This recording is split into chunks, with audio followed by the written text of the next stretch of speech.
र आजको यस भिडियोमा चाहिँ हामी टाइम भ्यालु अफ मनी अन्तर्गत रहेर लोन एमोर्टाइजेसन सेड्युलको बारेमा चाहिँ अध्ययन गर्नेछौँ। लोन एमोर्टाइजेसन सेड्युल चाहिँ हामीलाई फाइनल इक्जाममा 10 मार्क्समा सोधिने गरेको पाइएको छ।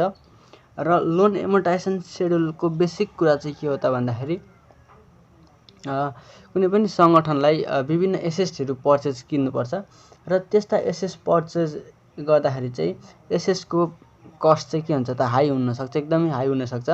र त्यो हाई कस्ट चाहिँ सङ्गठनले तुरुन्तै निकाल्न सक्दैन। त्यस्तो हाई क्यापिटल चाहिँ सङ्गठनसँग त्यति बेला आवश्यक अथवा उपलब्ध नहुन सक्छ र उसले चाहिँ के गर्छ त अब लोन लिन्छ र उसको लोन चाहिँ ब्याङ्क अथवा अन्य वित्तीय संस्थाहरूबाट उसले चाहिँ लोन लिन्छ र त्यो लोन लिइसके पछाडि उसले लोन चाहिँ 1 वर्षभन्दा बढी पिरियडको लागि लिन्छ हैन।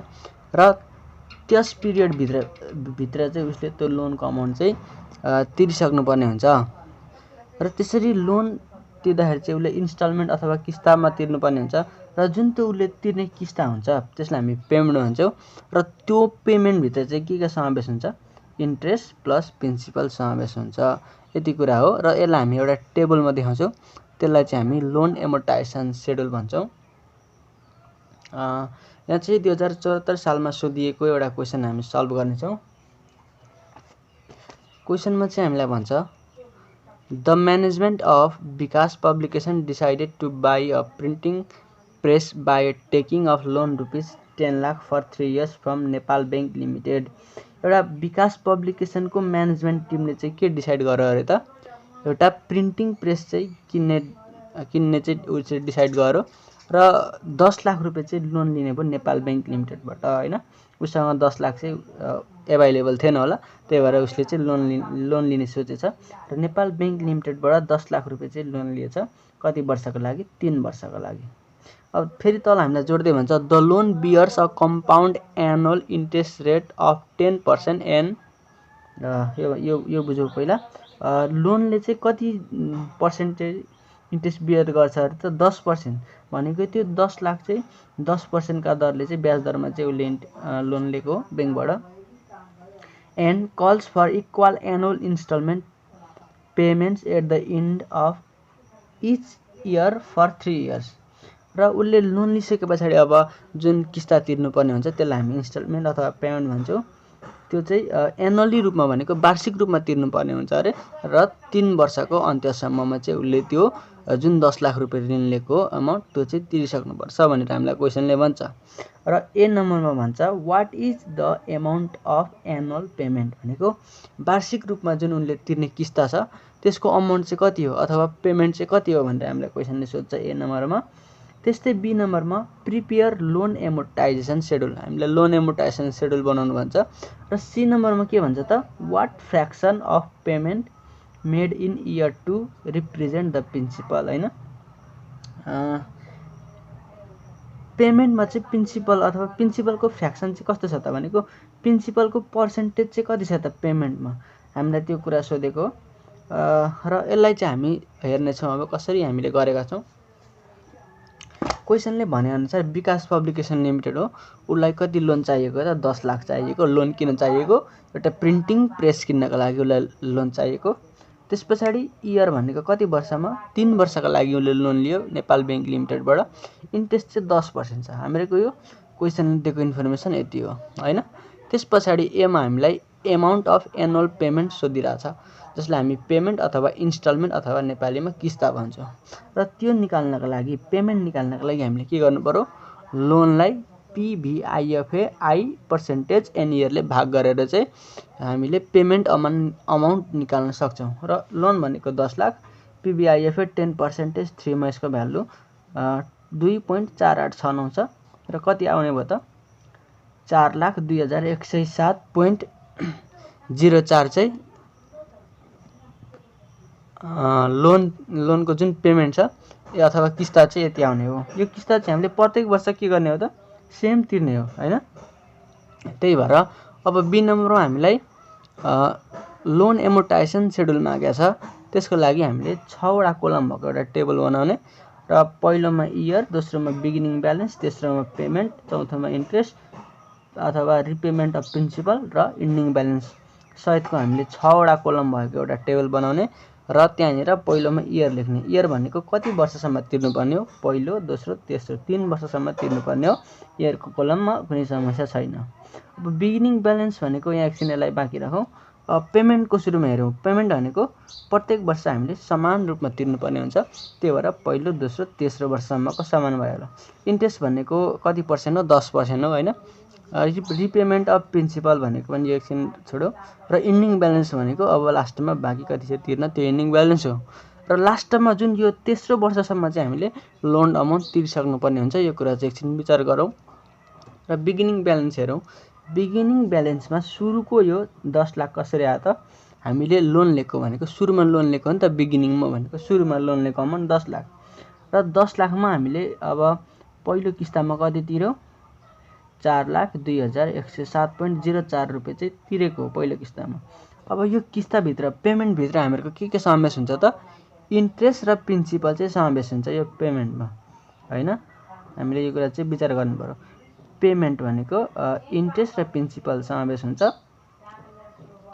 र अब हामीहरूको इन्ट्रेस्ट कति हो त, 10% हो भनेको यसको 10%, यसको यो बिगिनिङ ब्यालेन्सको 10% कति हुने भयो त, 1 लाख हुने भयो। 10 लाखको 10% 1 लाख। अब हामीहरूको यो पेमेन्ट कसरी आउँछ त, पेमेन्ट अघि हामीले भनेको थियौँ PMT is equal to I plus principal अथवा इन्ट्रेस्ट प्लस प्रिन्सिपल गरेर चाहिँ पेमेन्ट आएको।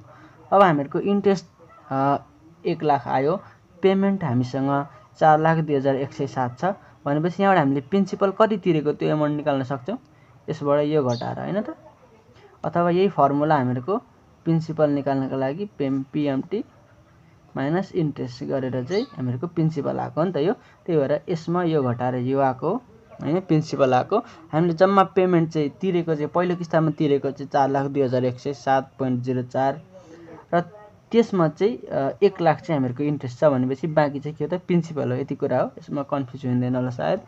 र अब इन्डिङ ब्यालेन्स चाहिँ कसरी आयो त भन्दाखेरि 10 लाख तिर्नुपर्ने होइन, प्रिन्सिपल हो नि त यो। लोन हामीले लिएको 10 लाख तिर्नुपर्ने, 10 लाखमा 3,02,107 चाहिँ हामीले प्रिन्सिपल तिर्यौँ। अब कति तिर्न बाँकी छ प्रिन्सिपल भनेको यसमा यो घटाएर, बिगिनिङ ब्यालेन्समा प्रिन्सिपल घटाएर यो यति आएको हो, यसमा पनि कन्फ्युज छैन। र अब पहिलो वर्षको इन्डिङ ब्यालेन्स दोस्रो वर्षको लागि के हुन्छ, बिगिनिङ ब्यालेन्स हुन आउँछ। र यो यता आएको र यो पेमेन्ट सेम हुन्छ जहिले पनि। यसको 10% निकाल्ने, अब यसको 10% निकालेर यहाँ राख्ने अहिलेको जस्तै, र यसमा यो घटाएर यहाँ लेख्ने होइन। अब यति आइसके पछाडि हामीहरूको बिगिनिङ ब्यालेन्स यो हो, दोस्रोको यो बिगिनिङ ब्यालेन्स हामीहरूको यो भनेको के हो त, लोन। यति लोन बाँकी छ भनेको है। अब यति लोन बाँकी छ हामीहरूको, यति प्रिन्सिपल तिर्यौँ भनेपछि अब इन्डिङ ब्यालेन्स कति हुने भयो त, यति बच्यो। यो दोस्रोको इन्डिङ ब्यालेन्स, तेस्रोको लागि ओपनिङ ब्यालेन्स हुन आउँछ। र पेमेन्ट त हामीहरूको सेम भइहाल्यो, यसको 10% यहाँ राख्ने अनि योमा यहाँ घटाएर यहाँ लेख्ने होइन, यसमा यो घटाएर यहाँ लेख्ने। अब हेर्ने लास्टको अन्तिममा आयो त, अन्तिममा हामीहरूको एन्सर माइनस अथवा माइनस अरे 0 चाहिँ आउनु पर्यो। भनेको 0 आउनुको अर्थ चाहिँ के हो त, हामीले लोन तिरिसक्यौँ है, अब तिर्न बाँकी छैन भन्नु हो। तर कहिलेकाहीँ चाहिँ हामीहरूको 0 नआएर पोइन्ट पछाडिको जुन हामीले यो पोइन्ट पछाडिको अङ्कले गर्दाखेरि चाहिँ दशमलव पछाडिको जुन यो अङ्क हुन्छ यसले गर्दाखेरि चाहिँ कहिलेकाहीँ 0 नआउन सक्छ। र त्यस्तो आएन भने हामीले यस्तो कति आउँछ होइन फरक, यहाँनिर 25 को फरक आयो र हामीले यस्तो साइन दिएर चाहिँ 0 लेख्ने होइन। अथवा यहाँ हामीले के दिमाग लगाउन सकिन्छ भन्दाखेरि यो ब्यालेन्सलाई चाहिँ हामीले कसैले नथाहा गरी यहाँ सार्दिने, 3,6,5,5,7,5.22 सार्ने। अब यो र यो चाहिँ घटेर माइनस हुने भयो, यसरी पनि हामीले दिमाग लगाउन सकिन्छ। यो भयो हामीहरूको बी नम्बरको सोलुसन। र अब सीमा हामीलाई जुन सोधिरहेको छ फ्र्याक्सन चाहिँ के भन्छ त, what fraction of payment made in year two represent the principal भनेको पेमेन्ट र प्रिन्सिपलको फ्र्याक्सन चाहिँ कस्तो छ त। हामीलाई जहिले पनि फ्र्याक्सन सोध्दा चाहिँ पेमेन्टमा प्रिन्सिपलको फ्र्याक्सन अथवा इन्ट्रेस्टको फ्र्याक्सन कस्तो छ भनेर सोध्छ। यहाँ चाहिँ हामीले प्रिन्सिपलको फ्र्याक्सन सोधेको हुनाले प्रिन्सिपल भनेको के हो त, राम्रो अथवा ठुलो मान्छे जहिले पनि कहाँ हुन्छ, माथि हुन्छ। र हामीहरूको फ्र्याक्सन सोद्धाखेरि percentage of principal repayment on the payment in second year, हामीलाई दोस्रो वर्षको सोधेको दोस्रो वर्ष हामीले दोस्रो वर्षको हेर्ने। दोस्रो वर्षको principal repayment in second year भनेको प्रिन्सिपल रिपेमेन्ट कति छ दोस्रो वर्षको 33, 23, 17.74 छ। यो चाहिँ जहिले पनि पर्सेन्टेजमा आउँछ, त्यो कुरा थाहा भयो भने यति छ।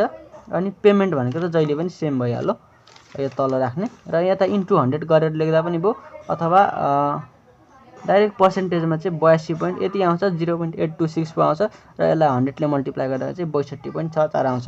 यो पर्सेन्टेजमा आउँछ हैन। अब यदि हामीलाई यहाँनिर पेमेन्ट र इन्ट्रेस्टको चाहिँ फ्र्याक्सन सोधेको भए के हुन्थ्यो त, इन्ट्रेस्ट माथि हुन्थ्यो, पेमेन्ट तल हुन्थ्यो, अनि हामी यसरी नै कति वर्षको सोधेको त्यो राख्थ्यौँ र यसको पर्सेन्टेज निकाल्थ्यौँ। यति हो हामीहरूको जम्मा हामीलाई लोन एमोर्टाइजेसनमा सोध्ने भनेको केस यति हो सेकेन्ड इयर केसमा हैन। र यसलाई चाहिँ हामीले यसरी सजिलै गरेर इक्जाममा चाहिँ हामीलाई यो गर्न धेरै टाइम लाग्दैन। मिस्टेक भनेको हामीले कहाँ मिस्टेक हुने हो त, यहाँ क्यालकुलेसनमा पोइन्ट धेरै आउँछ र कहिलेकाहीँ यहाँ मिस्टेक हुनसक्छ र यो चाहिँ हामीलाई 10 मार्क्समा सोध्ने गरेको पाइएको छ।